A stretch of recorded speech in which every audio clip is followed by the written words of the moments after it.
Carissimi telespettatori, ben ritornati con noi. È venerdì e allora non possono mancare i nostri amici dello CGIL del Veneto per aggiornarci sulla situazione. Tanti ci scrivono perché la questione pensioni sta a cuore a moltissime persone, non soltanto effettivamente chi è già pensionato, come alcuni di voi sottolineano, ma anche chi pensa che prima o poi in pensione ci vuole anche andare.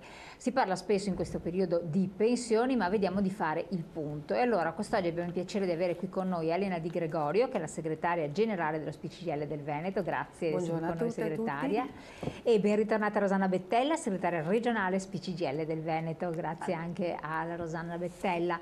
Allora, io direi di fare un po' il punto della situazione e quindi così inquadriamo un po' quello che è successo, che sta succedendo, anche perché poi questo diciamo che è l'ultimo appuntamento che facciamo con voi in diretta, poi ci saranno tutte le repliche estive, the best of durante l'estate, che però fanno sempre il punto delle varie situazioni, e quindi noi allo stato attuale mettiamo un po' un pilastro per poi riaggiornarci con settembre e vedere se sarà successo qualcosa, se ci saranno novità. Intanto siamo freschissimi dal governo che si è insediato da poco tempo con questo primo provvedimento che parla, non dico di pensioni, però di vitalizi. E allora tanti telespettatori, sapendo che vi avevamo al varco, perché ormai vi aspettano, chiedevano: fate la domanda allo CGIL relativamente a cosa ne pensano di questo provvedimento sui vitalizi. E quindi non ci possiamo parlare ancora di pensioni d'oro, ne accenneremo dopo con Rosanna Bettella, ma vedremo cosa succederà.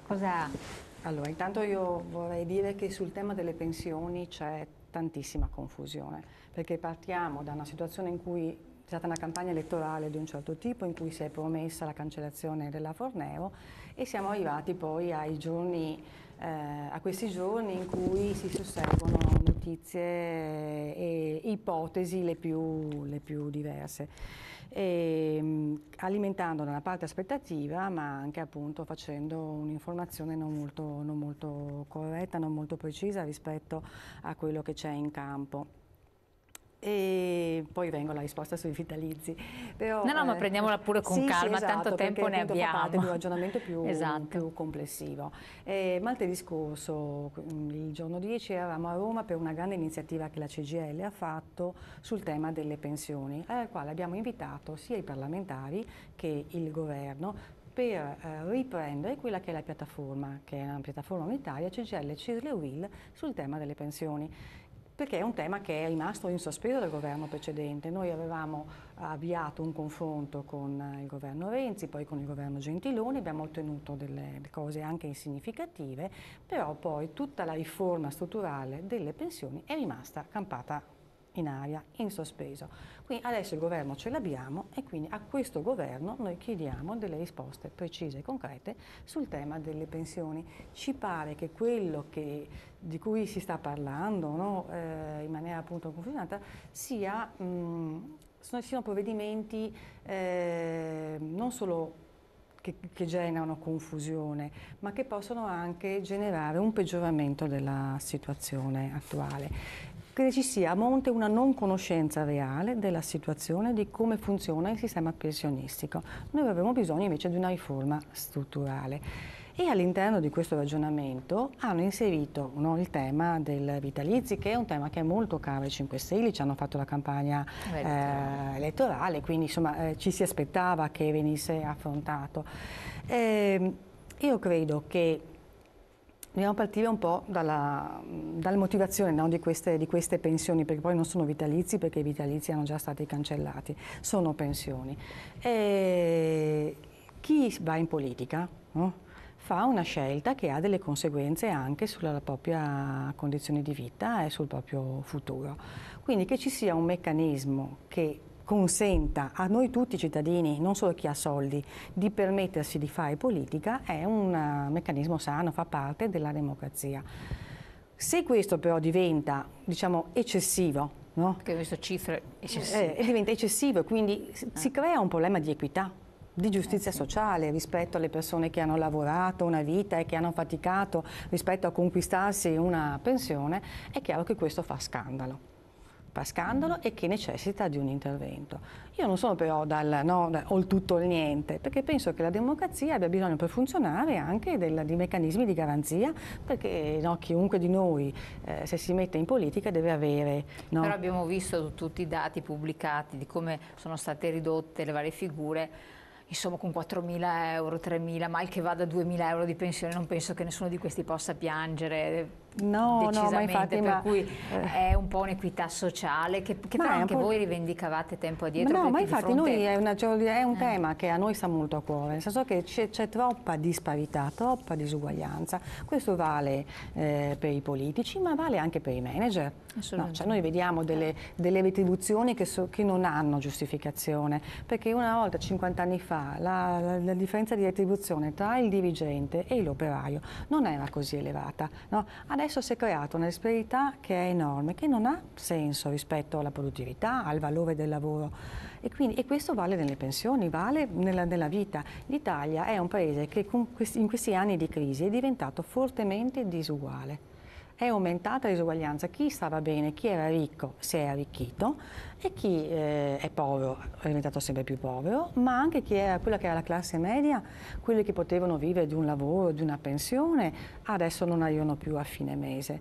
Sì. Noi abbiamo sia le pensioni povere, perché se guardiamo le pensioni del Veneto, lo sappiamo, ne abbiamo parlato diverse volte, anche qui sono sotto i 1.000 euro. Con un costo della vita che è più alto. Con un costo della vita che comunque è significativo, perché è un costo della vita di paese sviluppato, di un paese occidentale dove c'è una certa qualità, ma abbiamo anche il lavoro povero, perché i nostri ragazzi lavorano, quelli che lavorano e non arrivano a fine mese perché hanno delle paghe da fame. E a proposito di provvedimenti del governo, dispiace veramente che un provvedimento come quello del decreto dignità, che aveva un nome che lasciava ben sperare, perché sentir parlare un ministro del lavoro finalmente dei temi come la dignità del lavoro, la lotta alla precarietà, cioè ci si è aperto il cuore, perché finalmente sono le parole d'ordine che noi abbiamo sempre detto, le cose che noi abbiamo sempre detto, che potevano trovare riscontro. E poi vediamo che ci propongono i voucher, che sono la peggiore forma di sfruttamento lavorativo che non dà nessuna garanzia. Quindi ci sono delle contraddizioni molto forti all'interno di questo governo. Noi siamo disponibili al confronto, vorremmo che alcune cose venissero affrontate però seriamente, non per slogan.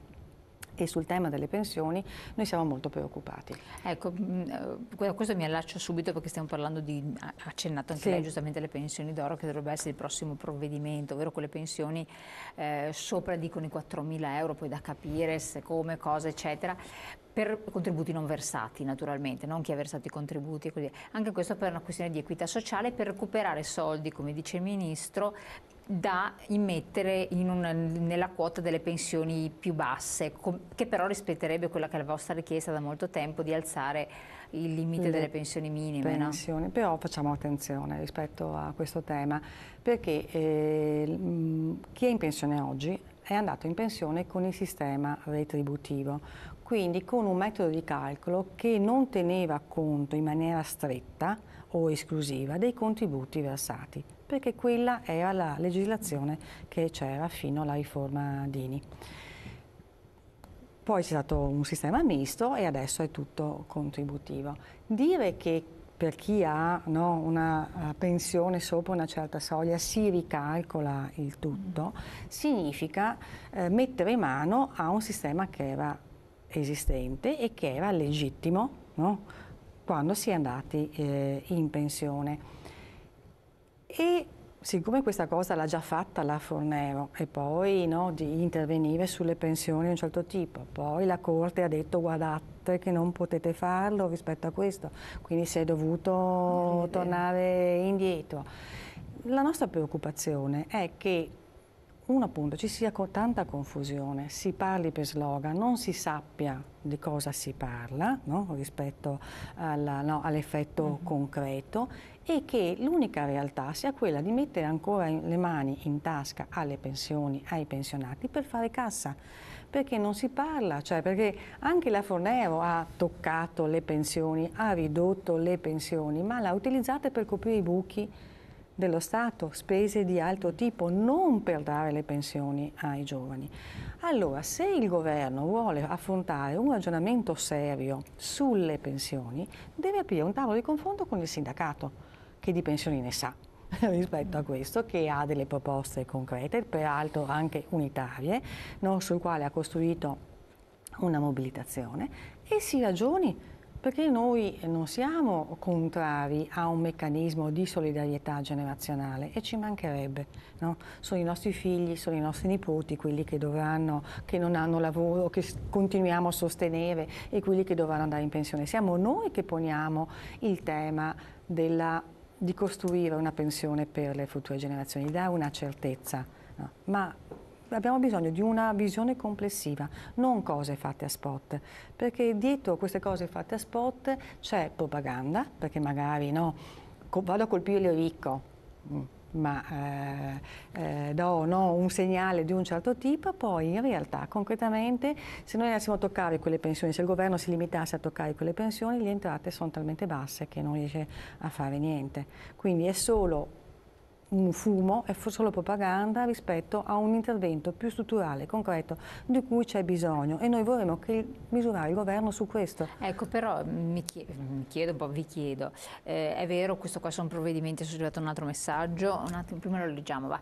Lasciamo stare gli slogan, che quelli precedenti del PD hanno fatto 5 anni di slogan, hanno fatto solo danni. Io trovo che questo governo abbia fatto molto in un mese. Se toccano le pensioni d'oro non è un taglio alle pensioni, ma privilegi assurdi. Dopo vi faccio anche rispondere, sì. Dopo questa cosa che dicevo, se è vero le cose prese a spot, però intanto sono due cose su cui appunto si erano già cimentati in campagna elettorale, qui ricevendo i voti vuol dire che i cittadini approvavano. E per fare una riforma completa di cui si parla, perché rivedere la legge Fornero vuol dire rivedere il sistema pensionistico, e quindi ne parla tanto Salvini quanto la Lega quanto i 5 Stelle, ci vuole un po' di tempo, perché indubbiamente non è che ci lavori in un mese e non fa niente. Io dico intanto 2 provvedimenti a spot che però sono sociali, di equità sociale, eclatanti.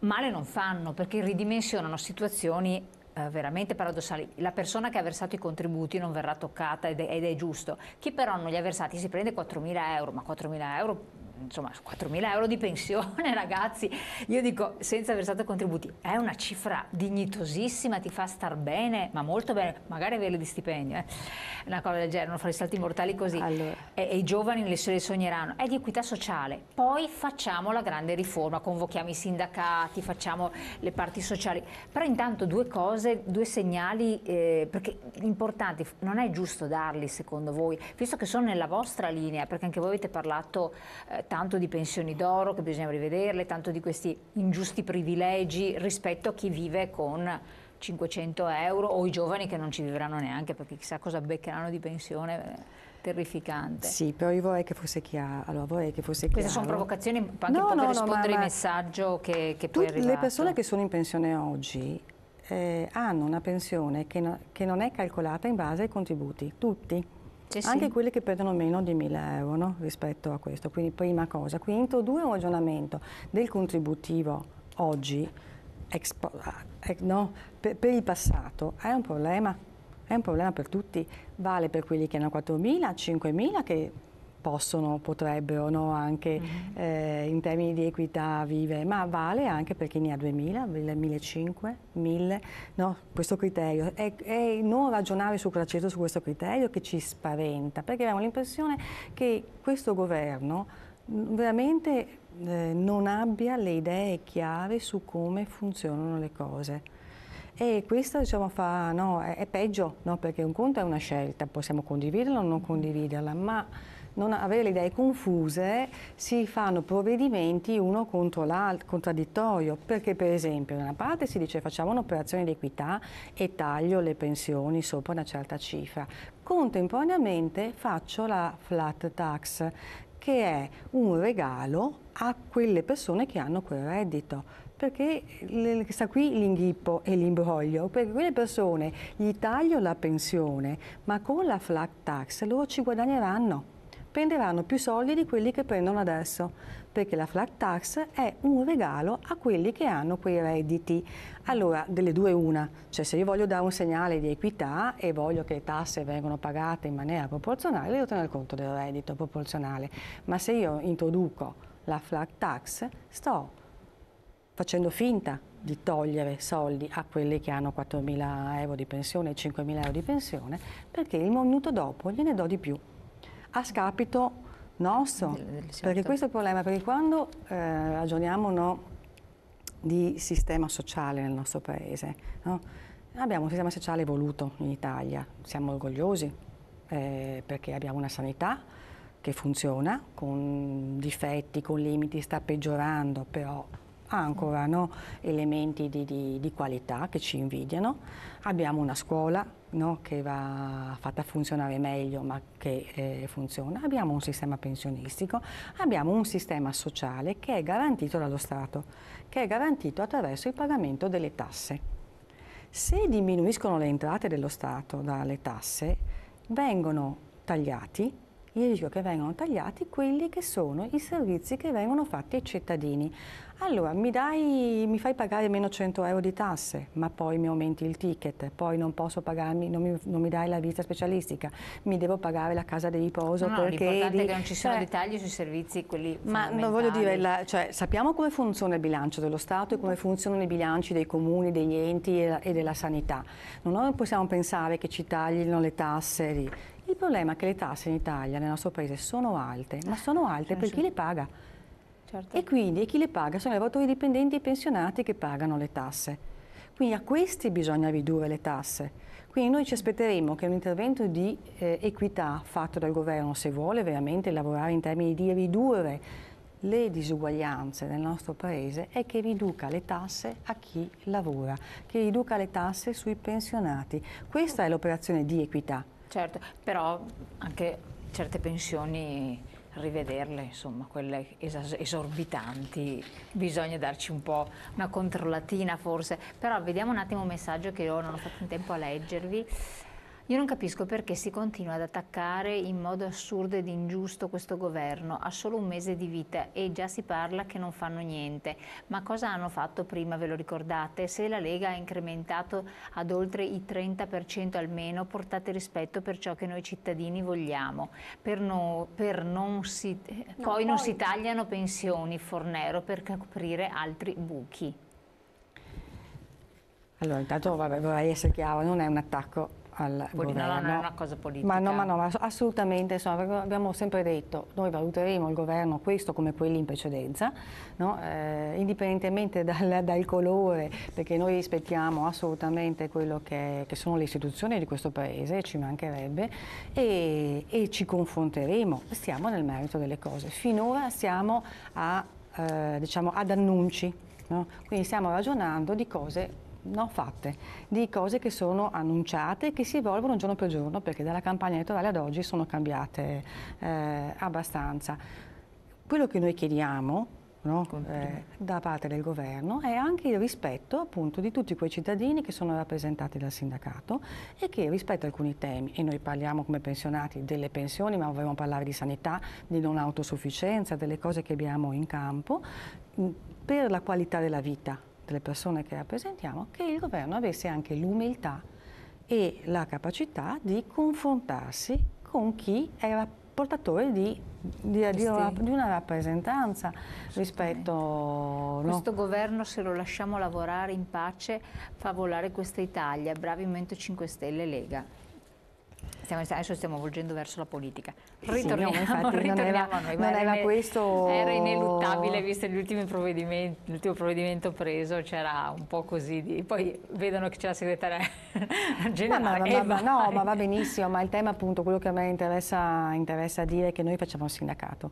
Quindi noi cerchiamo di rappresentare gli interessi e i bisogni e di costruire delle risposte concrete alle persone che noi rappresentiamo. E poi insomma abbiamo una crescita della fiducia nei confronti del sindacato. Questo è un tema che secondo me va sottolineato in maniera molto significativa, anche, diciamo, anche in questi mesi, anche in questi anni di crisi molto, molto difficile per il mondo del lavoro e per i pensionati. Le persone che si iscrivono al sindacato sono sempre in crescita. La CGIL è diventato il primo sindacato in Veneto e questo è un elemento molto, molto importante che ci fa piacere, che fa onore ai tanti e tante attiviste, volontari che lavorano, che dedicano il loro tempo, la loro disponibilità nel sindacato, e assieme vogliamo costruire delle risposte che siano sempre migliori con il governo che c'è. Certo, no, infatti, ma forse anche premendo su alcuni aspetti, perché sanità e sociale sono alcuni punti forse che vanno anche da parte vostra sottolineati in modo che qualcosa si faccia concretamente. Ditemi voi se un'azienda agricola deve pagare il lavoro occasionale con buste paga al posto del voucher, fallirebbe immediatamente. Questo forse si riallaccia al discorso di voucher che ha fatto prima. Allora, diamo la risposta al messaggio dopo la pubblicità, quindi restate con noi pochi secondi, poi torniamo insieme, tra poco.